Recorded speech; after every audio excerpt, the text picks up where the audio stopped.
नमस्कार, मैं हूं सुमित अवस्थी और आप देख रहे हैं हम भारत के लोग। आज हम भारत के लोग में हम मुख्य तौर पर दो बड़ी खबरों पर चर्चा करेंगे।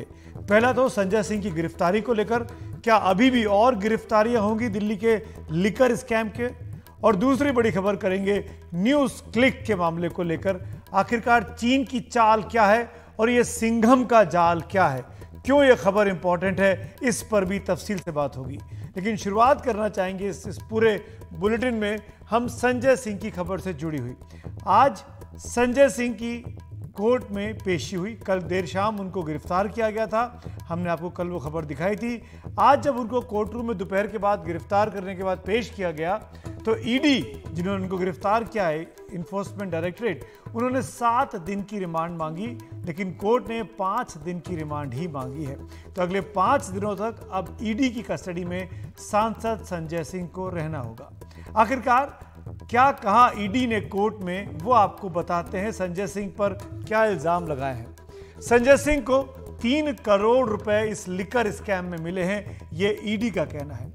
ईडी ने यह भी कहा कि ये पैसे सर्वेश नाम के व्यक्ति ने संजय सिंह को उनके घर पर दिए हैं।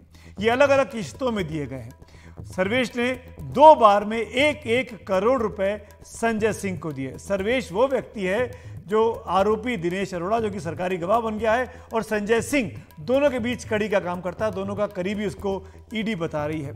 ये भी ईडी ने अपने आरोपों में कहा कि 1 करोड़ इंडो स्पिरिट के ऑफिस से लेकर संजय सिंह को दिए गए, यानी 1 करोड़ करके 3 करोड़ रुपए संजय सिंह के हवाले इस लिकर स्कैम में किए गए हैं।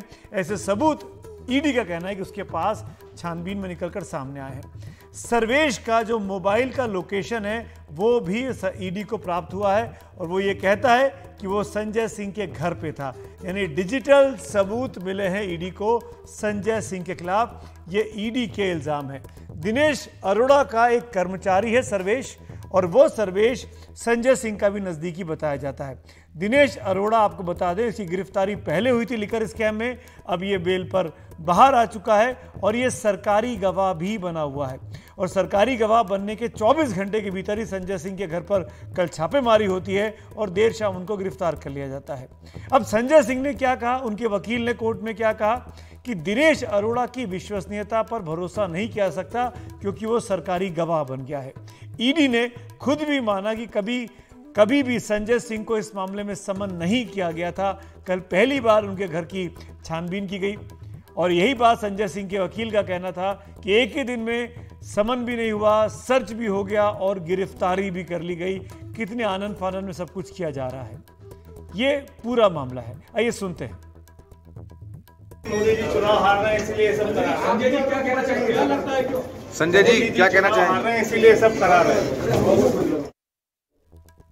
संजय सिंह वही बात कहते हो कि उनको फंसाया जा रहा है, उन पर इस तरह का दबाव बनाया जा रहा है। अब कुल मिलाकर अब आपको ये भी समझ में आ रहा, आप बताना ज़रूरी है कि आखिरकार ये मामला है क्या, और क्यों आम आदमी पार्टी के लिए ये शराब का घोटाला है, कथित तौर पर ये मुसीबत का सबब बनता जा रहा है। क्यों ये शराब नीति मुश्किल में डाल रही है आम आदमी पार्टी को, उनका क्या क्या, कौन कौन से किरदार हैं और क्या क्या उनकी भूमिका है, वो आपको बता देते हैं। सबसे पहले बात करते हैं, इस पूरे किरदार में एक नाम आता है इस शराब नीति में, वो है मुख्यमंत्री अरविंद केजरीवाल का। अरविंद केजरीवाल से इस मामले में अप्रैल में पूछताछ की गई थी। अरविंद केजरीवाल से अब तक गिरफ्तारी तो नहीं हुई है, लेकिन जिस तरह के डॉक्यूमेंट्स ईडी बार बार पेश कर रही है, चाहे मनीष सिसोदिया के मामले में, चाहे संजय सिंह के मामले में, उसमें अरविंद केजरीवाल के घर पर भी अरविंद केजरीवाल की संजय सिंह के घर पर भी मुलाकात दिनेश अरोड़ा से बताई जाती है। तो अरविंद केजरीवाल से इस बारे में पूछताछ हो चुकी है। आगे क्या होगा ये तो ईडी की जांच से ही पता चलेगा। दूसरा किरदार है मनीष सिसोदिया का। दिल्ली के उप मुख्यमंत्री रहे, फरवरी में इसी साल उनको गिरफ्तार किया जा चुका है, और ये बताया गया कि जो दिनेश अरोड़ा नाम का किरदार है वो मनीष सिसोदिया का बहुत करीबी था, और मनीष उनके कहने पर ही काफ़ी कुछ शराब नीति में बदलाव कर रहे थे। तीसरा नाम है एक और इस पूरे मामले में, वो है विभव कुमार का। केजरीवाल के बहुत नज़दीकी व्यक्ति हैं, आंदोलन के दिनों से केजरीवाल के साथ जुड़े रहे। विभव कुमार की गिरफ्तारी इस मामले में नहीं हुई है, लेकिन सीबीआई ने उनसे भी लंबे दौर की पूछताछ की हुई है। उन पर भी कहीं ना कहीं शको शुबा जाता है, क्योंकि विभव जो है वो अरविंद केजरीवाल के बहुत करीबी और हमेशा साथ में रहने वाले व्यक्ति के तौर पर जाने जाते हैं।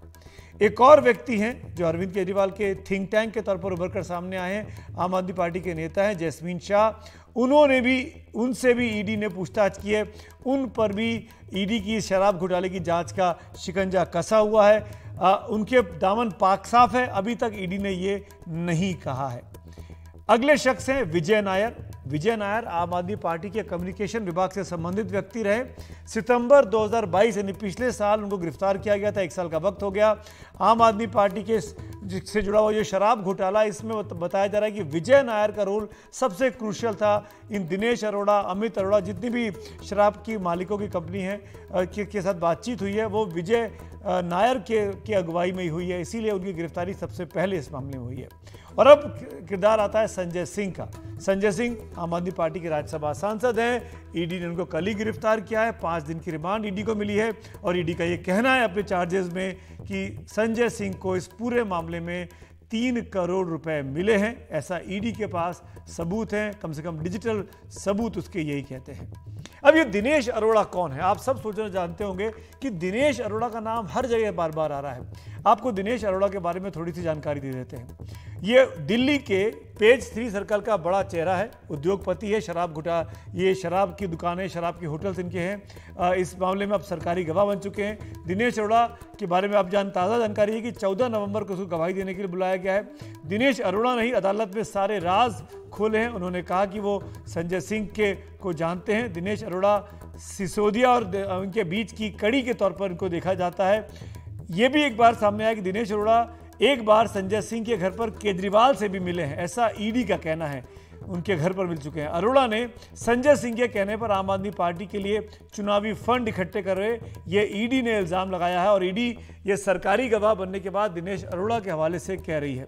दिनेश अरोड़ा आरोपी एक और हैं अमित अरोड़ा, उनको लेकर संजय सिंह के घर गया था, ये भी ईडी का कहना है। संजय सिंह ने अपने साथियों को अमित अरोड़ा से शराब के धंधे में लगाने को कहा कि शराब के धंधे में पैसे लगाइए। बदले में संजय सिंह ने अमित अरोड़ा को सिसोदिया से मिलवाया। सिसोदिया उस वक्त आबकारी मंत्री थे। सिसोदिया ने दिनेश और अमित अरोड़ा से कहा कि वो आबकारी नीति उनके फायदे में बदल देंगे। दिनेश अरोड़ा दिल्ली के रेस्टोरेंट उद्योग का एक बड़ा नाम है। चीका डेली, अनप्लग्ड कोर्टयार्ड या ला रोका एरो सिटी में एक रेस्टोरेंट है। ऐसे 3 बड़े बड़े रेस्टोरेंट जो है वो दिनेश अरोड़ा के नेतृत्व में, उनकी अगुवाई में ही चलते हैं। ये शख्स है दिनेश अरोड़ा, जो अब सरकारी गवाह बना है और उसी के बयानों के आधार पर पूरा मामला आम आदमी पार्टी पर शिकंजा कसता जा रहा है। अब ये भी आपको बता देते हैं बड़े आसान तरीके से कि आखिरकार कब क्या हुआ है, गिरफ्तारी कब कब हुई। विजय नायर आम आदमी पार्टी के नेता हैं, ये गिरफ्तार हो चुके हैं। समीर महेंद्रू एक और शराब व्यापारी हैं, विक्रेता हैं, इनकी गिरफ्तारी हुई लेकिन अब इनको जमानत मिल चुकी है। बुच्ची बाबू बीआरएस के नेता के कविता के पूर्व सीए हैं, उनकी भी इस मामले में गिरफ्तारी हुई। राघवन वाईएसआर सीपी सांसद का बेटा है, उनका भी इस पूरे मामले से सीधे तौर पर लेन देन है। मनीष सिसोदिया पूर्व उप मुख्यमंत्री दिल्ली के, उनकी गिरफ्तारी भी इस मामले में हुई है। और अब संजय सिंह जो कि सांसद है आम आदमी पार्टी के, उनकी गिरफ्तारी इस मामले में हुई। यानी दिल्ली से लेकर हैदराबाद तक इस शराब घोटाले के कनेक्शन है, जैसा कि जांच एजेंसी ईडी का आरोप है इस पूरे मामले में। अब इस कहानी के बाद आगे बढ़ते एक और बड़ी कहानी जिसका जिक्र मैंने शुरू में किया कि क्या है चीन की चाल और क्या है सिंघम का जाल। न्यूज़ क्लिक से जुड़ा हुआ मामला है, news click website. News click मामले में आज फिर वेबसाइट से जुड़े कुछ पत्रकारों के साथ दिल्ली में एजेंसीज ने पूछताछ की। दिल्ली पुलिस के स्पेशल सेल में अभिसार शर्मा को दोबारा बुलाकर पूछताछ की है। ये सारा मामला क्या है, न्यूज़ क्लिक पर ईडी ने जो आरोप लगाए हैं वो क्या है, कौन है नेविल रॉय सिंघम, कौन है, क्या इसका रोल रहा है इस पूरे मामले पर, इसी पर देखते हैं मेरे सहयोगी अरविंद गुनाशेखर की ये रिपोर्ट। इस कहानी में चीन के छद्म युद्ध का पर्दाफाश होता है। कैसे चीन दुनिया भर में अपनी विचारधारा फैलाने के लिए बुद्धिजीवियों पर मोटे पैसे खर्च कर रही है। इस स्मोकलेस वॉर में वो अपने प्रतिद्वंदी देशों में डिस्टर्बेंस पैदा करने के लिए ये लड़ाई चीन सोशल मीडिया के जरिए लड़ रहा है और जगह जगह पर अनरेस्ट पैदा कर रहा है। भारत के न्यूज़ क्लिक मामले में ईडी सूत्रों का कहना है कि न्यूज क्लिक को अमेरिका के स्थित कंपनी से एफडीआई में 9.6 करोड़ रुपए मिले।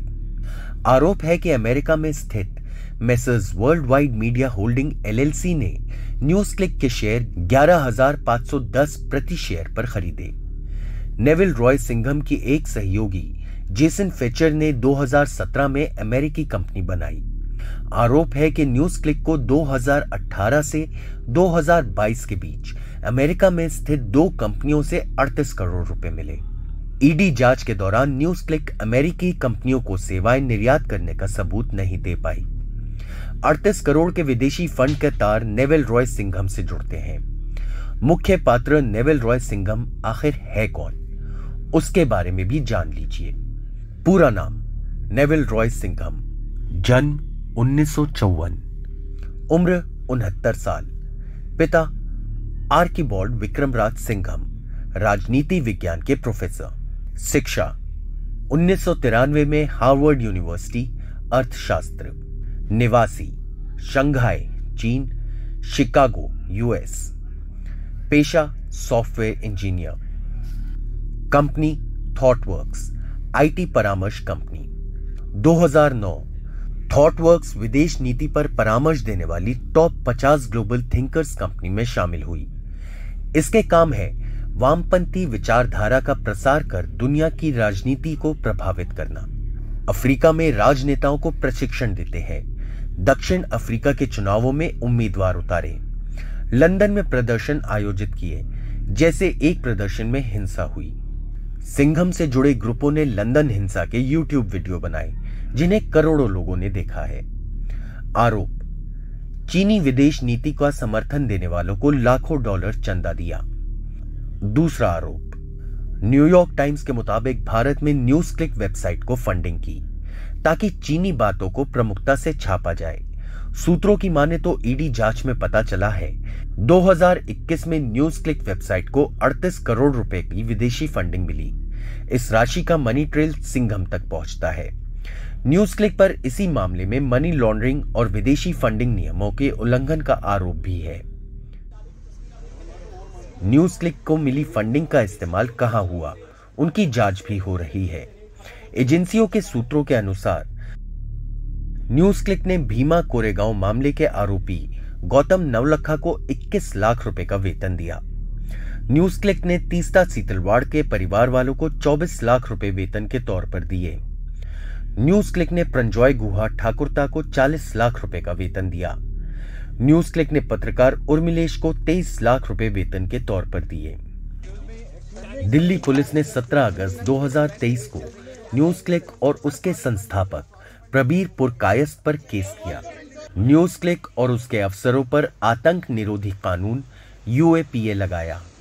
न्यूज क्लिक पर आतंक फैलाने, आतंकी फंडिंग और आपराधिक साजिश का आरोप। न्यूज क्लिक पर 2 समूहों के बीच दुश्मनी को बढ़ावा देने का भी आरोप है। इन आरोपों का खंडन करते हुए न्यूज क्लिक ने एक बयान दिया।